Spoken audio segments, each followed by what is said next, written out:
I forgot how to use this, where to look. Anyways, I hope I'm recording correctly, and if I'm not, my apologies. I guess not my apologies. You probably won't see this if I'm not recording it correctly. Anyway, I just wrapped up watching a beautiful show on Amazon Prime Video called The Summer I Turned Pretty. It's a beautiful coming of age story. It's adapted from a book, a series of books by Jenny Han, and it just gives me such nostalgic vibes for young adulthood. It totally just fits into my soft spot for sweet coming of age stories where the newness of things and the innocence of things, just the budding of things, it's all of that is just perfectly displayed. The series also, I think, does an incredible job of portraying grief. And I went down the Reddit rabbit hole, and there were just so many beautiful stories on there of people losing loved ones and in a way connecting with the show and how the characters themselves deal with that and depict that on screen. But overall, it's a very light show. I really love it. And it's such a stark contrast to what I'd like to review today. And that being American Prometheus by Kai Bird and Martin Sherwin. I read this seminal biography on J. Robert Oppenheimer about a year ago, probably, if not more. In recent months, though, I decided to revisit it. And that was primarily because one of my favorite directors, Christopher Nolan, decided to collaborate with one of my favorite actors and perhaps the best actor of his generation and beyond, Cillian Murphy, who plays the leading role in this massive biopic that's already been released as of yesterday. Well, if we count the early release of July 20th, coincidence that it was released on my birthday? I think not. Of course, as comes naturally for a nerd such as myself, I spent, let's say, an undisclosed number of hours down the Reddit rabbit hole last month, frantically searching for the difference between IMAX and regular film, various different formats of film, various technical measurements, and just trying to understand what on earth IMAX entails, what all the different aspect ratios are, what theaters hold this coveted screening format. Basically, suffice it to say that Reddit is truly an addictive rabbit hole. However, it was a rabbit hole that satisfied the inner film nerd musings that I never knew existed within me. Now, unfortunately, I underestimated the number of film nerds out there, meaning I wasn't able to snag the IMAX 70mm theater tickets for the release, and I have to wait a few days until I can go ahead and gush about the film. There have already been some people who know how dedicated I am to the release of this film, who have asked me, "Oh my goodness, Ani, did you not like the film? You're not talking about it." Rest assured, I will watch it. I will talk about it, just not yet. Today, I want to talk about the book that it's based on. The book is very, very well written. It keeps non-sciencey folks such as myself engaged in the intrigue and the mystery of the power players and the pawns of the nuclear age. It does so from an accessible perspective, that of politics, and in a sense, it incorporates a lot of myth-making and mythologizing. Now, what do I mean by that? I say myth-making because J. Robert Oppenheimer is touted as known as the father of the atomic bomb. J as in Julius, by the way. July, Julius, all the good stuff. However, it's my understanding that there are many minds at play when it came to the Manhattan Project, when it came to the effort that it took for the U.S. to get its hands on the nuclear bomb first. Some of these people included Niels Bohr modeling the atom, Ernest Lawrence, someone who created something that I am forgetting the name of, Enrico Fermi, who developed the nuclear reactor. And yet here we are with Oppenheimer going down in history as the father, the seminal figure of the nuclear age, the atomic bomb. And throughout the book, I kept wondering why that is. I think the book could have done a bit of a better job explaining what Oppenheimer's specific contributions are.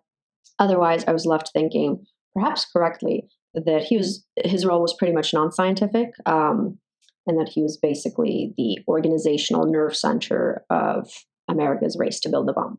The biography really just played into this image of him as the father of the atomic bomb.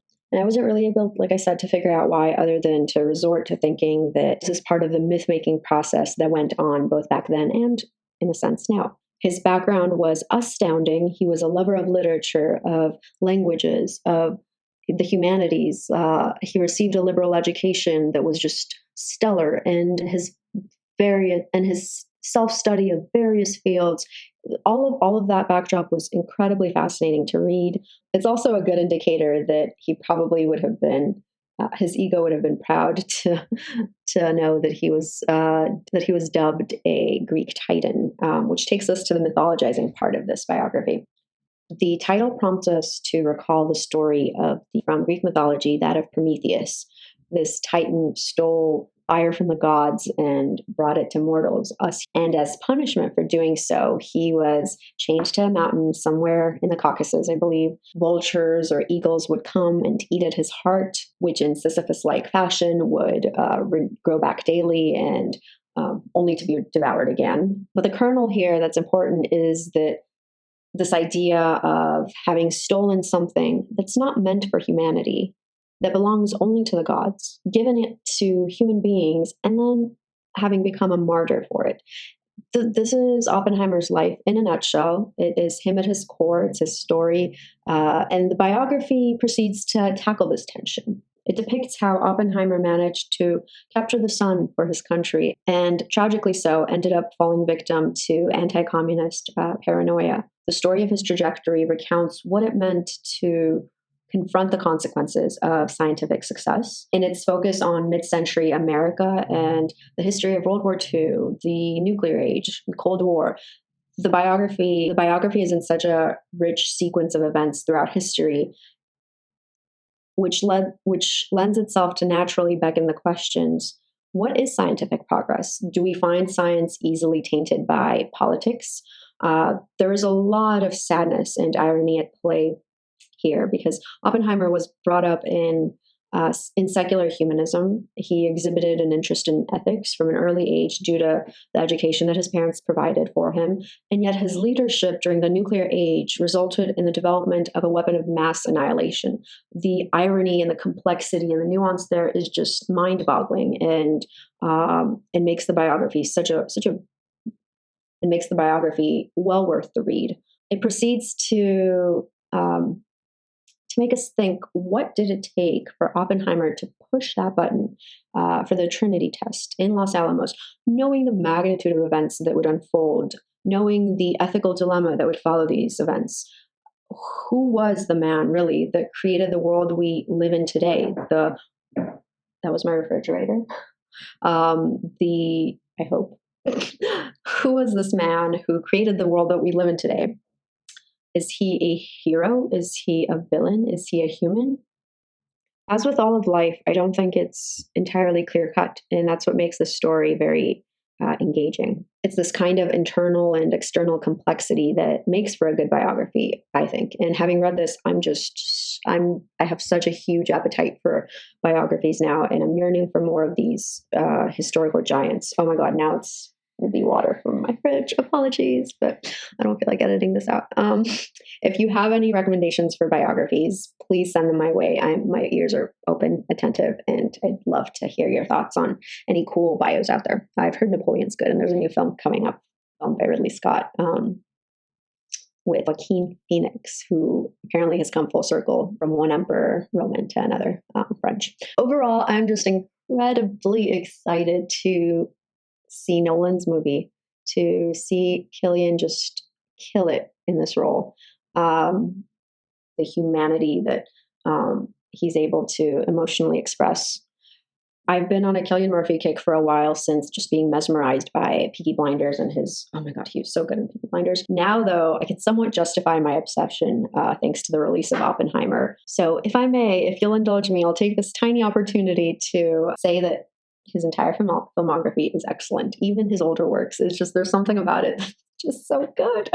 He never fails to inspire and rekindle in me a sense of love for humanity. I have no idea what it is. It's his emotional intelligence. It's his just overall intelligence. Some of the films that always end up sticking out and that I somehow come back to just randomly, because they're just so psychologically messy and emotionally complex. Disco Pigs, one of his earliest works, if not the earliest, I don't know. Another one that's amazing is Breakfast on Pluto. My goodness. Love it. A super messy one, again, very psychologically just mind blowing, would be Peacock. And I have yet to watch The Wind That Shakes the Barley. I'll probably watch it sometime next week in anticipation of an upcoming Ireland trip. But okay, as I seesaw between my love for Cillian and my love for Nolan, some observations from the biography that I hope Nolan will touch on in his film. I was really, really fascinated by Oppenheimer's upbringing and his intellectual curiosity from a young age. He grew into being a polymath, and his adoration of literature and philosophy and languages, all of that, it was all just as glaring as his love for minerals and rocks and the hard sciences.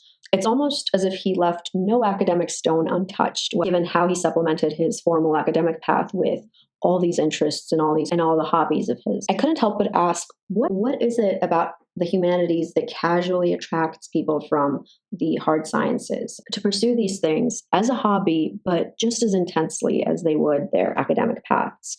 And I ask this, I guess, probably because we're, at least in the US, so quick to try to pigeonhole people into a major during the university years, into a career later on, and just that's the path you take. Those are the types of people you interact with on a daily, whichever path it happens to be. There's always this dichotomy between the hard sciences, the humanities. The path you choose ends up coloring the types of people that you interact with, the things you do, the things you think about, perhaps for the rest of your life. And there's almost this tiptoeing around, oh gosh, do I dare venture outside of my field to explore something completely different, something not even remotely close to what we're trained in a sense. So I don't get that sense from historical figures, and it's interesting. I wonder when that shift evolved into what I'm seeing nowadays with this complete divide in the academic field. At least that's how I felt in university days. There's also, given the richness of everything he learned, everything he was exposed to from the point of view of intellectual curiosity, there was still something, obviously, that made him feel ever so lonely, that made him feel ever so conflicted. And I think I really want that tension portrayed. And there's no one better that comes to mind than Christopher Nolan in being able to portray that. So I'm really excited to hopefully see that tension at play. It would be such a gift to see Nolan explore the complexities, the contradictions of intellectual giants, because my goodness, those complexities, those contradictions exist. We are so quick to cast these figures, these intellectual giants, these historical giants, these greater than life humans who have managed to win prominent places in history, memorializing themselves with their names, their achievements. These truly are thinkers of epic proportions, yes, but at the same time, they are deeply, in equal measure perhaps, deeply flawed. The book, for example, dwells in a lot of mystique that helps keep us engaged with Oppenheimer's flirtation with communism. And it doesn't help that the man himself complicated this situation by exuding this ambivalence in his interviews, or the way he talked about scientific achievement beyond Los Alamos. I want it all portrayed, and I'm excited. But there was a review by, I think it was somewhere, where was it? I believe IndieWire, that talked about Nolan depicting people who are cursed as emotional beings in a mathematical world, I think was the analogy used. And that is 100% the impression I got of Oppenheimer. There was this emotional angst within him, and it was set against the backdrop of hard, cold intellect, deeply intellectual, but also deeply emotional. A lot of his emotion in youth seemed to be dark and misplaced. For God's sake, he tried to poison one of his tutors, I believe at Cambridge University, with a poison apple in a laboratory. It's insane. He had what looked to be hysterical bouts with regard to romance, and he wrote some eerie and just creepy poetry about seduction. These are murky emotional territories, and I want the film essentially to be a character study of this man who led us into scientific progress, on one hand, yes, but also a dangerous ethical dilemma, the moral aftershock of which we are still dealing with today, and the ominous, catastrophic presence which we will probably never overcome. We continue to live in this nuclear age because of Oppenheimer, because of what happened at Trinity, because of what happened with Trinity, because of what happened in Los Alamos. And what's fascinating is that I don't think Oppenheimer in real life got the usual character arc of a protagonist, with there being, the resolution of an earth-shattering climax portion of their life story. The volatility of his life seemed ceaseless.